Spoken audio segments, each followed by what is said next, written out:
did you plan to apologize to the family of Alex Peretti? For what?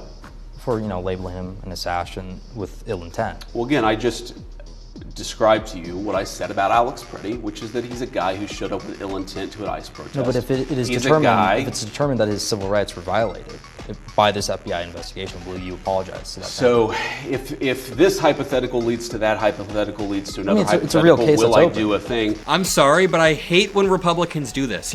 I go in a lot of debates with Republicans, and I always pose very real questions like, hey, what if Donald Trump begins to tamper with the midterm election? And they're like, oh, all these hypotheticals and hypotheticals. No, these are very, very real scenarios that are based on data that has happened in the past. So the hypothetical that this guy posed, the Daily Mail reporter who actually does a decent job in pushing back, he goes, hey, what if the civil rights of Alex Peretti were violated? And that comes out in this investigation being pursued by the Civil Rights Division after multiple people resigned.